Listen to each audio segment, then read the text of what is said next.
Igbo Area TV, Onondi Igbo. Cameroon grants special status to Anglophone regions. I think the region is part of what we call the Ambazonia. They were clamoring for freedom. Cameroon's parliament granted special status to two English-speaking regions. That is an attempt to calm down a separatist insurgency that has killed about 2,000 people. But those Ambazonians, the Anglophone region rejects that Cameroonian parliament's resolution, saying only total freedom and independence will do. This particular special status was granted to schools and the judiciary system. A delayed response to protest in 2016 by teachers and lawyers. The attempt by the Ambazonian to get themselves freed from Cameroon started after government cracked down violently on peaceful protesters complaining of being marginalized by the French-speaking majority. You know, this is the English part of Cameroon that is wanting independence from the French-speaking majority. But the Cameroonian government is cracking down on them, saying such can never happen. Instead, they granted them special status this December. This actual insurgency has forced about 500,000 people to flee and presented the President Paul Biya with his biggest opposition in nearly 40 years of his rule. Senator Obam Assam, who was from the ruling Cameroon's People's Democratic Movement, says this is a law unique in the world. It is an answer to our fellow countrymen's concern. That is, he was referring to the special status granted the breakaway regions of Cameroon. However, Jean-Michel Ninshaw, a congressman from the main opposition party, said he did not believe the law would solve the crisis. Granting them a special status will not change anything. Actually, you have seen they have rejected it. By rejecting it, they are telling you it is not what they want. What they want is outright independence. The Anglophones, that is the English-speaking side of Cameroon, even the moderate ones, want a federal state. This law is not the result of a dialogue. We were against it, he said. After a national talk organized by BIA in October to chart a way out of the conflict, the reforms were recommended. But the separatists, the Anglophone side that wanted independence, boycotted the dialogue, saying they would only negotiate if the government released all their political prisoners and withdrew the military from the northwest and southwest. We want independence and nothing else, said Ivo Tapang, a spokesman for the 13 armed group called the Contender Forces of Ambazonia. He said that granting them special status makes no difference, as no law passed in the Cameroonian parliament should be imposed in Ambazonia. The roots of Cameroonian English speakers' grievances go back a century to the League of Nations' decision to split the former German colony of Cameroon between the Allied French and British victors at the end of the World War. You know, at the end of the World War, because Germany was defeated in the war, and Cameroon were actually under Germans before that war ended. It was a German colony. But prior to the Cameroonians' parliament declaration of special status for Southern Cameroon, certain things happened. The U.S. had, in what looks like a declaration of war, ordered the Cameroonian government to pull out its military from the Anglophone territory of the country. That's the French Cameroonians. They were ordered to pull out their military from the English-speaking side of Cameroon. This ultimatum was given to the Central African nation.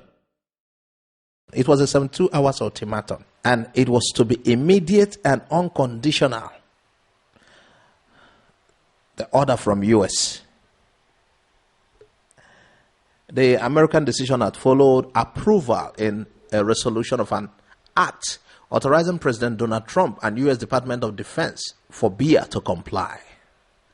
The report also warned Cameroonian military to evacuate 4 airports in the occupied territory to be monitored by U.S. military intelligence in Chad, Nigeria, Central African Republic, and Gabon.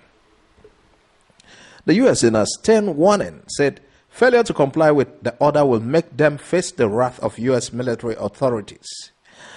In the same vein, BIA was advised to release all detained citizens of Ladou Republic, Cameroon. The Cameroonian question has been begging for answers for decades. The political development of the country is an interesting one.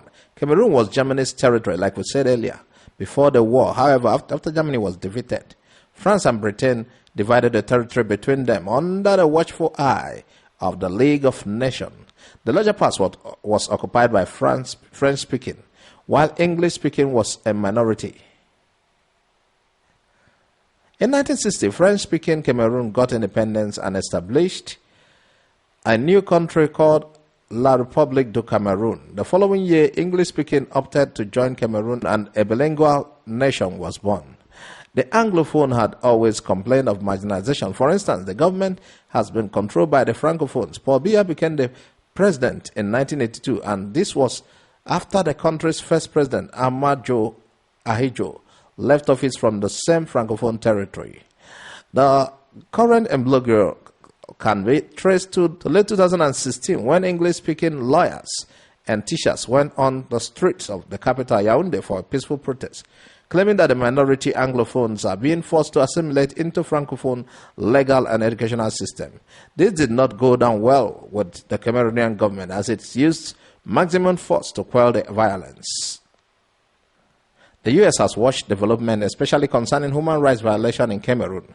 U.S. Assistant Secretary of State for Affairs Tibor Nagy told the world a few months ago that the U.S. takes allegation of human rights violation in Cameroon seriously. Amnesty International reported in September that over 400 civilians have been killed, though Cameroonian military claim, just like Nigerians have been doing, that 170 of their troops also died in the violence. Even the United Nations High Command for Refugee, UNHCR, in a separate statement said 15,000 refugees have fled to the neighboring Nigeria, and that figure is likely to increase in the nearest future. The only first and last meeting the Cameroonian government held with the separatists, who are demanding their separate country of Ambazonia, was this year. But despite the dialogue, the war has continued. So America's ultimatum to invade Cameroon after that 72 hours is not coming as a surprise. U.S. is only performing her role as the policeman of the world. Political watchers believe that U.S. intervention is coming rather too late, especially with her interest in the territory. The Boko Haram's insurgency has made American troops to remain in the Cameroon. And as the policeman of the world, the U.S. would not want a worsening situation. Depending on Biya's assistance, the U.S. may be riding on the crest of violence in the Cameroon to remove one of the longest-serving presidents in Africa. However, America's intervention may spell doom for Nigeria. Their comment, among other things, is to allow the Anglophone separatists to have a country of their own. And it has been reported that the new Ambazonia will have 24 councils of Borno, Adamawa, and Taraba states in Nigeria. This information has been confirmed by workshop coordinator and chairman steering committee, Professor Martin Chia-Ate, that the Cameroon military pull-out from Southern Territory is to make way for the freedom fighters to actualize the state of Ambazonia by the United Nations on July 10 next year. This may be another Bakassi if Nigeria does not act fast to arrest the situation, according to reports. So, what is in for Biafra with all of what is happening in Cameroon? What do you think? We'd like to know from you. Do you think after Ambazonia it is Biafra? What do you think? We'd like to know. So, if the Ambazonian victory comes, according to this report, part of Nigeria will be ceded to the new country, Ambazonia. What do you think about that? Do you think there is any hope for Biafra? You know, Ambazonia is, that the Southern Cameroon is crisis torn, and U.S. has been watching. They don't want that to continue. They have been watching cases of human rights abuses. Do you think U.S. will just correct things in Cameroon and leave again, or they will finalize by allowing them to have the country of their own? We'd like to know what you think. Then what is the hope for Biafra? Is the Biafran case same as that of Ambazonia? Bear in mind that the U.S. says they will be keeping an eye on Nigeria from 2020 because of human rights abuses and religious intolerance. Do you think this has anything to do with the freedom for Biafra? Will Biafra would they give a chance to be on their own? Thanks for watching Igbo Area TV. Please subscribe to our YouTube channel. Also click the bell icon. Like our Facebook page. Join our Facebook group. Follow us on Twitter and Instagram. Bye for now.